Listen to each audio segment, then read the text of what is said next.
Welcome students, welcome to Eco 401 lecture number 11। सबसे पहले हम पढ़ेंगे ऑर्डिनल अप्रोच। ऑर्डिनल अप्रोच के अंदर क्या किया जाता है? Whether perfect prefer combination of a good to another good.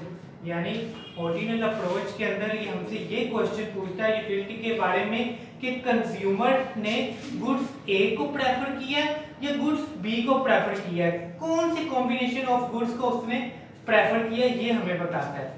ठीक है, ऑर्डिनल अप्रोच हमें क्या बताती है यूटिलिटी के बारे में कि कंज्यूमर ने किस कॉम्बिनेशन को ज्यादा प्रेफर किया है, कौन सी चीज को वो ज्यादा यूटिलिटी उसको मिल रही है और किसको वो ज्यादा प्रेफर किया है, ये हमें बताता है। उसने गुड्स ए ली है या गुड्स बी से लेनी चाहिए, गुड्स बी लेनी चाहिए या ए लेनी चाहिए, ये जो हमें बताता है किसको प्रेफर करना चाहिए वो होती है ऑर्डिनल अप्रोच। और एक चीज याद रखो एमसीक्यूज के लिए कि ऑर्डिनल अप्रोच हमेशा किसमें डू नॉट मेजरमेंट, यानी कि इसके अंदर एग्जैक्ट फिगर नहीं बताया जाता जैसे कार्डिनल के अंदर बताया जाता था। और ये हमेशा किसमें होती है? डज, यानी कि ये हमेशा रैंक बताती है कि इस रैंक पे था, फिर आप हाई रैंक पे हो जाओगे तो ज्यादा यूटिलिटी हो जाएगी, नीचे आओगे तो कम यूटिलिटी हो जाएगी, यानी कि सिर्फ रैंकिंग बताता है ये आपने एमसीक्यूज के लिए याद रखना है।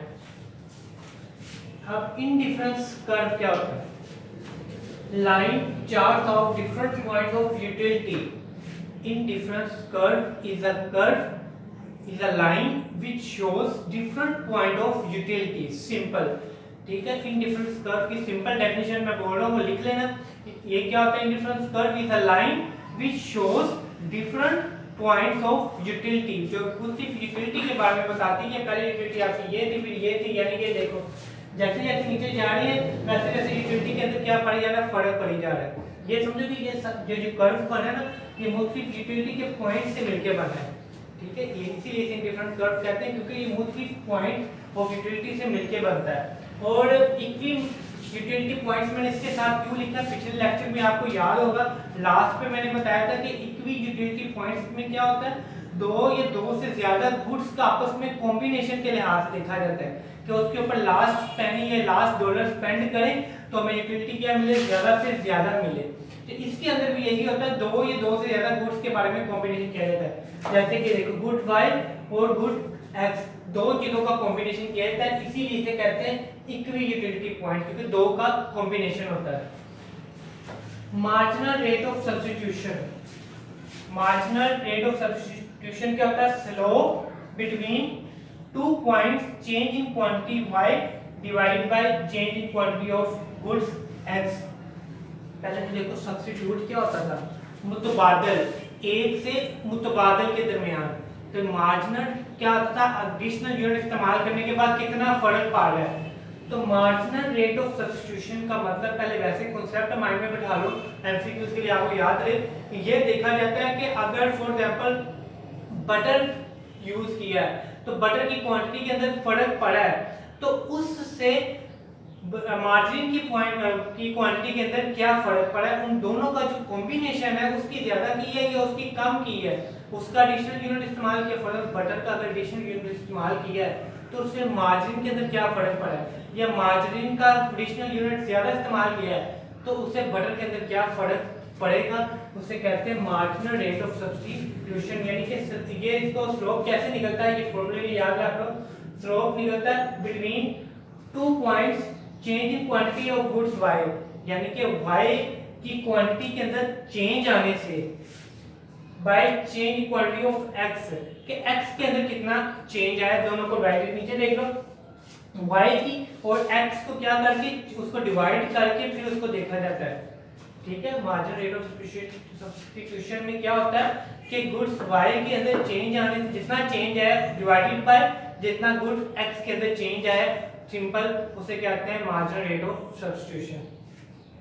और ये एमसीक्यूज के लिए याद रखो, मार्जिनल रेट ऑफ सब्स्टिट्यूशन के अंदर होता है shows give up one good for another additional good, यानी कि अगर एक चीज अगर हमने गिव अप छोड़ी है तो दूसरी हमें कितनी ज्यादा लेनी पड़ेगी, या एक दूसरी छोड़ी है तो पहली हमें कितनी ज्यादा लेनी पड़ेगी, इन दोनों का कॉम्बिनेशन। क्योंकि हमारे पास रिसोर्सेज क्या थोड़े हैं, हमको एक जितनी चीजें नहीं ले सकते, अगर एक को बढ़ाया तो दूसरे को कम करना पड़ता है।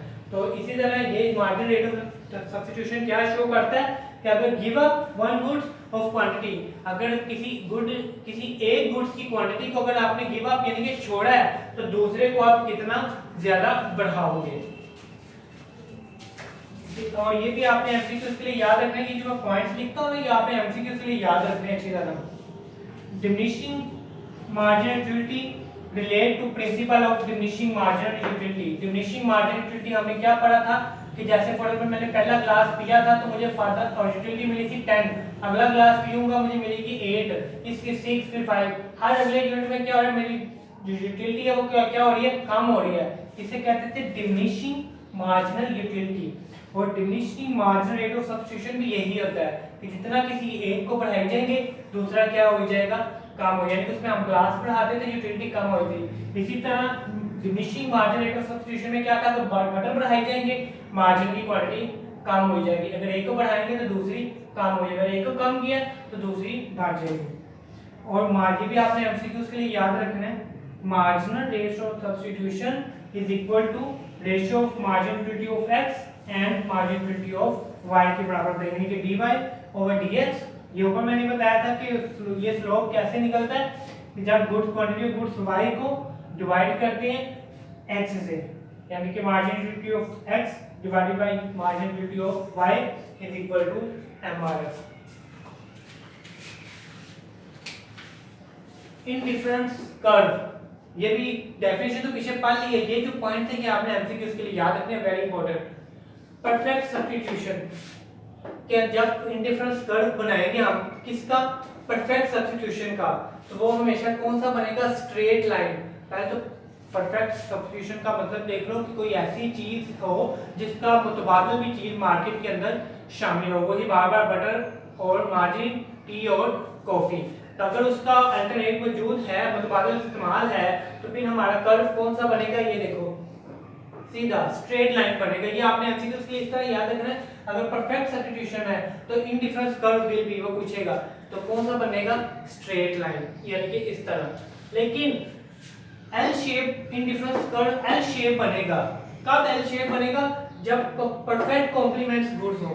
परफेक्ट कॉम्प्लीमेंट्स गुड्स में आप भूल गए होंगे, परफेक्ट कॉम्प्लीमेंट गुड्स कौन सी होती थी, ऐसी गुड्स अगर एक को इस्तेमाल किया दूसरी लेनी है, अगर एक नहीं होगी तो दूसरी, यानी कि जो hand to hand. For example printer रखा है मैंने, अगर प्रिंटर के अंदर इंक नहीं डालेंगे तो प्रिंटर कैसे चलेगा। अगर प्रिंटर चाहिए तो डिमांड किसकी बढ़ेगी, साथ में इंक की भी बढ़ेगी, यानी कि दोनों कौन सी है, कॉम्प्लीमेंट गुड्स। अगर एक ली है, इसी तरह बाइक और पेट्रोल, अगर बाइक ली है तो उसके अंदर पेट्रोल भी डालना है, ठीक है। कॉपी और पेन, ये कौन सी होती है, कॉम्प्लीमेंट्स गुड्स। तो अगर कॉम्प्लीमेंट्स, परफेक्ट कॉम्प्लीमेंट्स का इनडिफरेंस कर्व बनाएंगे तो वो एमसीक्यूज के लिए याद रखना है, कौन सा बनेगा, एल शेप। ये देखो, तो अगर एक चल रही है तो दूसरी भी साथ साथ ही लाजमी चलेगी। इनडिफरेंस मैप, ये भी आपने एमसीक्यूज के लिए याद रखना है।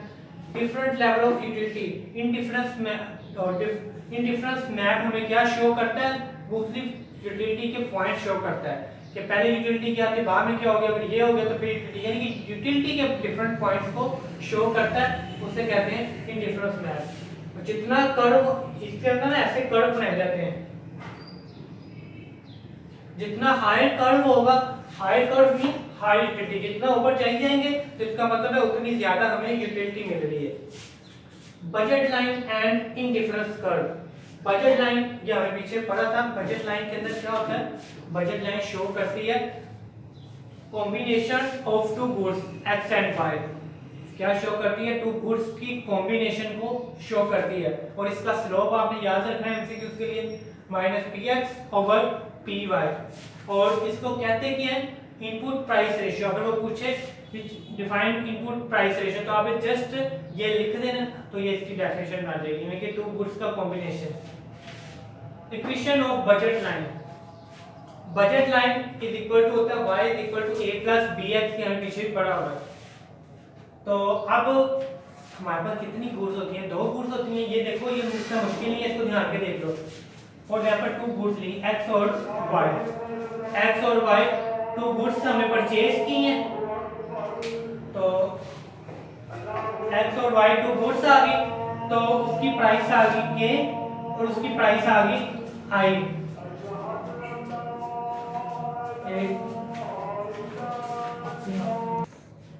ये देख लो कि पहले तो आपने दो गुड्स लेने हैं x और y। x और y दो गुड्स आ गई, पहले वो लिख लेना x प्लस y। तो x की गुड्स की प्राइस आ गई k और y की क्या आ गई i is equal to m। m यानी कि कितने टोटल पैसे मनी हमने स्पेंड किए, ठीक है। पहले x और y आ गई, x की प्राइस k, y की प्राइस i। तो इसी तरह से i y इधर ही रहा, ये kx यहाँ प्लस का था उधर जाके माइनस का हो गया m वैसे। उसके बाद y इधर ही रहा, i यहाँ मल्टीप्लाई का था, यहाँ इन दोनों के नीचे क्या आ जाएगा डिवाइड का आ जाएगा। और उसके बाद minus k over i is equal to px over py is equal to slope, यानी कि टू गुड्स का कॉम्बिनेशन को शो कर रहा है, दोनों की प्राइसेस को शो कर रही है। तो ये k मैंने क्या बताया था प्राइस है, तो यहाँ उसने डायरेक्ट साथ में p लिख दिया। और ये मैंने क्या बताया था कि y गुड्स की प्राइस, वहाँ उसने py लिख दिया, कि वही चीज है k और i की जगह पर क्या उसने लिख दिया प्राइस लिख दिया। और m और i इनके इंटरसेप्ट के नीचे जा रहे हैं। और एक चीज आई थी कि एमसीक्यूज के लिए मैंने नहीं बताई, वेरी वेरी इंपॉर्टेंट, कि एक चीज में आई थिंक मैं लिखा था पर मैंने नहीं लिखा होगा कि in different curves never intersect each other. कभी भी तो एक दूसरे को इंटरसेक्ट नहीं, जैसे ही ऊपर ऊपर जाई जाएंगे तो कभी भी एक दूसरे को इंटरसेक्ट नहीं करते। ये आपने एमसीक्यूज के लिए याद रखना है। और ये भी आपने एमसीक्यूज के लिए याद रखना है, जब मनी इनकम इंक्रीज होती है बढ़ती है तो बजट लाइन में शिफ्ट आउटवर्ड, वो ऊपर की तरफ शिफ्ट हो जाता है। और रिलेटिव प्राइस रेशियो कब चेंज होती है, जब slope of budget line change होता है। तो बजट लाइन आगे जाएगा तो उसका जो प्राइस है वो भी क्या हो जाएगी चेंज हो जाएगी। और अगर बजट लाइन इधर है, अगर बजट लाइन आगे बन जाएगी या नीचे बन जाए तो क्या होगा प्राइस भी क्या हो जाएगी। फॉर एग्जांपल प्राइस पहले यहाँ थी, अगर बजट लाइन नीचे बनी तो प्राइस कम हो जाएगी। अगर ऊपर ये गया है तो बजट प्राइस भी क्या होगी ऊपर चली जाएगी। इससे बजट लाइन और प्राइस आपस में चेंज होते रहते हैं, ठीक है। अगर आपको इससे रिलेटेड कोई भी प्रॉब्लम हो तो आप कमेंट में पूछ सकते हैं।